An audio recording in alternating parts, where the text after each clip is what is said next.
Hi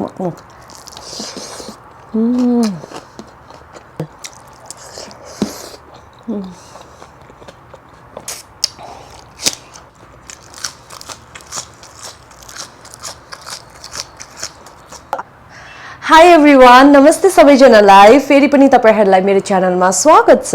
so आज फेरि एउटा मुकबाङ भिडियो लिएर आइसकेको छु। आशा गर्छु कि तपाईहरुले मन पराउनु हुन्छ होला भनेर। यदि मैले खाएको मन पर्यो अरु मेरो भिडियोहरु पनि हेरेर तपाईहरुलाई मन पर्यो भने चाहिँ प्लिज सब्स्क्राइब गर्न चाहिँ नबिर्सिनुस् होला है। हामी 5k को फ्यामिली हुन आँटेको छु। सो छिटो भन्दा छिटो 5k को फ्यामिली हुम अनि राम्रो राम्रो भिडियोहरु अझै बनाउँदै जाने छु है। सो आज चाहिँ मैले लिएर आएको छु यो मेरो फिश भन्छु बेज को फिश करी अनि बेज को फिश करी भन्छु म चाहिँ यसलाई। अनि त्यहाँबाट मैले ल्याएको छु यसमा तिल अनि कालो तिल बदाम हालेको मुलाको अचार आलु चरचरी अनि सब सलाडहरु अनि मेरो हमेशा हुन्छ यो पापड चाहिँ। सो त्यति नै लिएर आएको छु अनि मेरो सलाडहरु छ है। सो अब ढिलो नगरिकिन सुरु गरौँ है त। अघि यो सेटअप बनाउँदा बनाउँदा मेरो खानै चिसो हुन आँटिसक्यो क्या। यो करीको चाहिँ तपाईहरुलाई मैले रेसिपी दिएको जस्तो लाग्यो है, तर आज त मैले पातला पातला बनाएको छु अलिक, किनभने अलिक मिठो स्वाद हुन्छ नि त। वाउ, आज चाहिँ अर्को सेटअपहरु पनि बनाएको छु, अलिकति भएन होला है, तर पनि बुझ्दै हेर्नुस्। फर्स्ट बाइट हजुरहरुलाई खाइ है।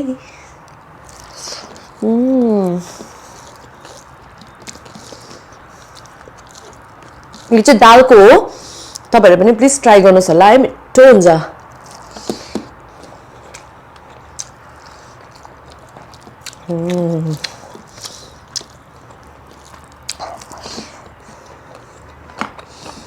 प्याटमा निम्बु हालेर खानु एकदम मन पर्छ मलाई, स्पेशली यो हरियो निम्बु। बेसी खानेकुरा भयो भने खोर्सानी हेर्नुस् न, बेसी खानेकुरा भयो भने के खाउँ हुन्छ क्या।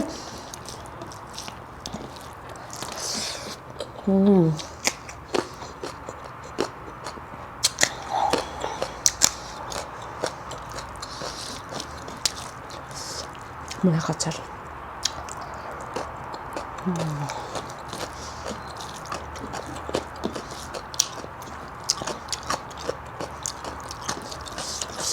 कालो तोरी हालेको बास्ना आयो मक मक मक।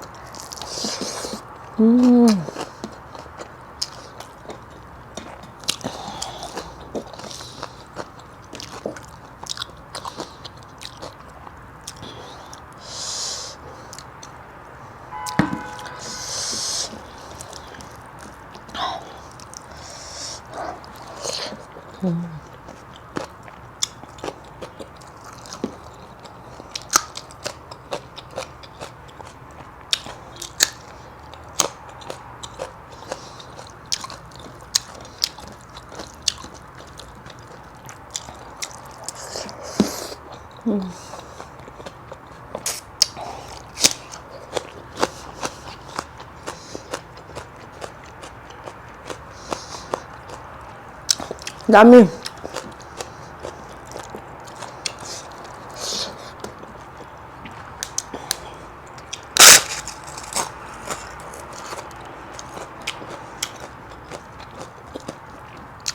वाव,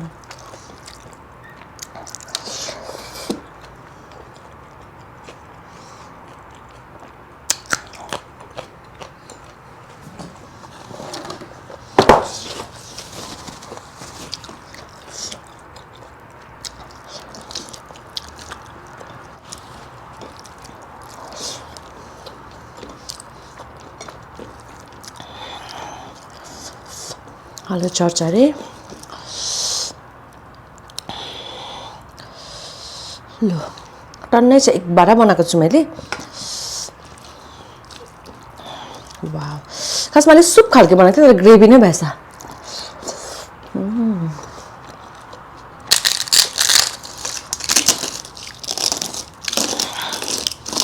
यसरी भातमा पापड हालेर कोले खानु मन लाग्छ भन्नुस् ल मलाई।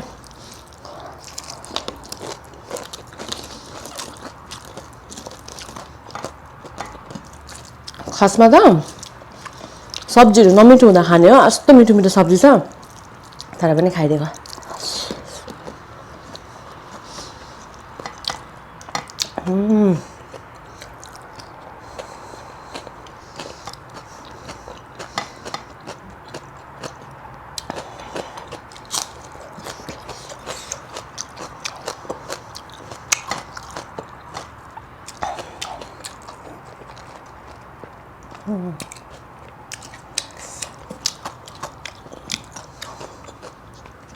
अति मिठो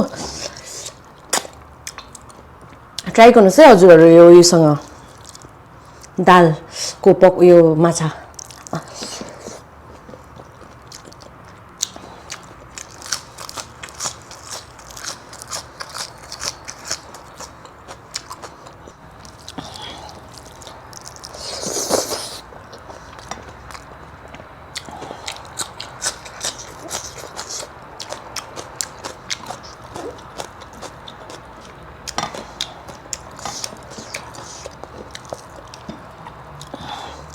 fish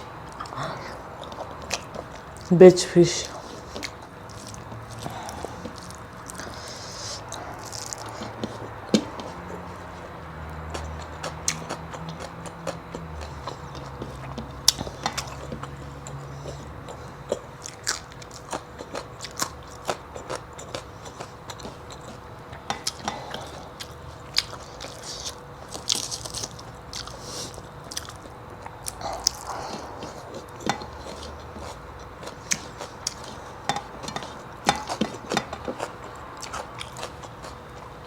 so nice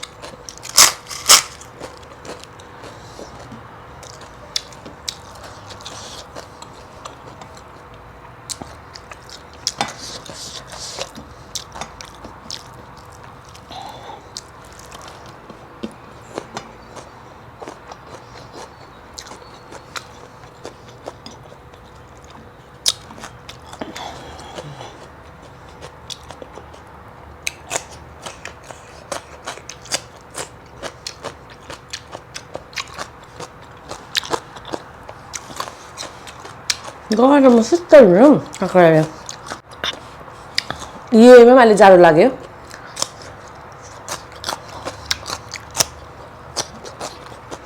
खाना थपेर आयो है अलिकति त होइन धेरै हो होइन उयो बिहानदेखि खाएको छुइनँ नि त अझ म डाइटिङ गरौँ भन्ने डाइटिङ गर्दैछु अझै कम्ती खाँदैछु अहिले अस्ति त म पुरा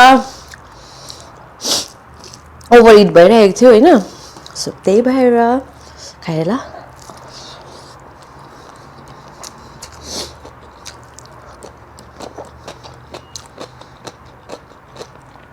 सबै थपिहाल्यो नि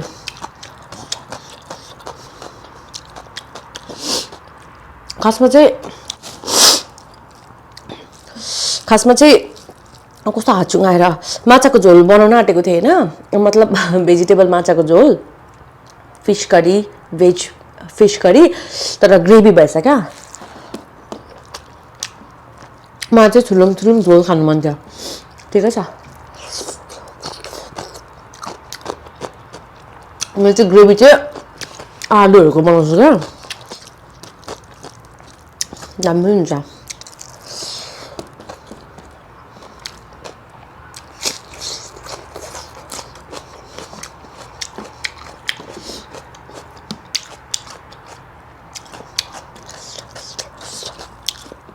म चाहिँ मासु खादिनँ सो तपाईहरुले एक्सपेक्टेसन मासुको चाहिँ नराख्दिनुस् होला मुकबाङमा है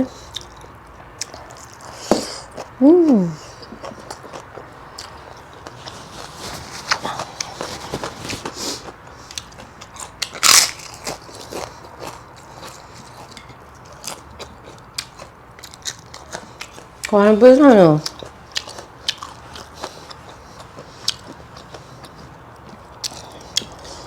धन्न अचारमा चाहिँ मैले अर्कै खोर्सानी हालेको अचार चाहिँ पिरो छ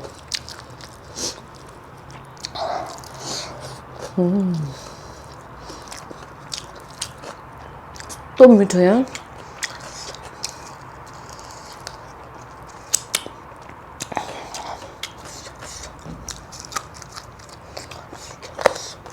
मलाई चाहिँ निम्बुको बोक्रा खानु मनपर्छ पेस्टो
मेरो चाहिँ अब ड्युटी लाग्न आँट्यो नि त अन्त सबै सागसब्जीहरू लिएर आएको छ आज हो उयो पनि बनाइराख्नु भनेको सेलरोटी सबै सामान लिएर आएको छ सेलरोटी गुन्द्रुक किनेमा बनाउँ भनेको भोलि चाहिँ म पानीपुरीको उयो बनाउँछु ल मुकबाङ पानीपुरी पनि लिएर आएको छु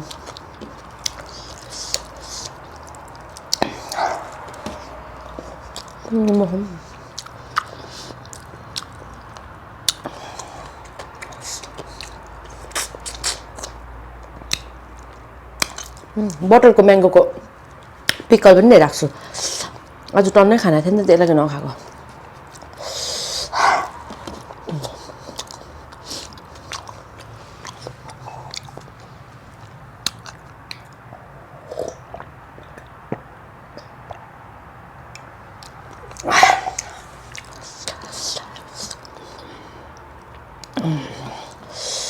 तो आनंद भयो यार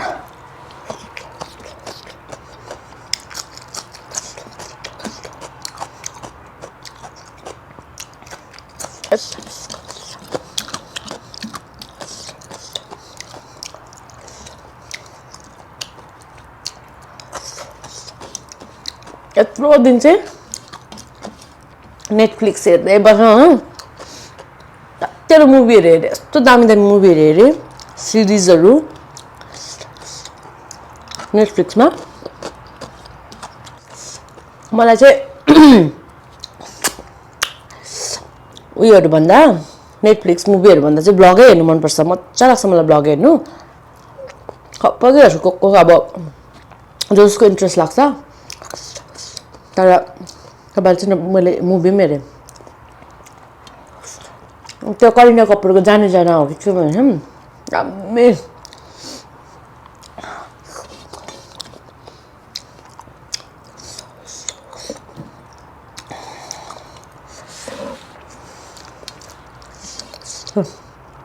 अब यो स्यालेडहरू राख्छु है फ्याङ्नु चाहिँ फ्याङ्नु नै ओके साथीहरू सो आजको लागि यति नै तपाईलाई कस्तो लाग्यो के लाग्यो प्लिज कमेन्टमा भनिदिनुहोस् अनि नेक्स्ट टाइम मुकबाङ के गर्नु भनेर त्यो पनि भनिदिनुहोस् है यो स्यालेडहरू चाहिँ सबै म राख्छु केही पनि वेस्ट जानु दिदिनँ अनि मैले हालेको सामान त खाइसकेँ हो एकदमै मिठो भयो So I'll see you guys in my next video. Thank you so much for watching till the end. I love you guys so much. Take care of yourself. Take care of your health. I love you.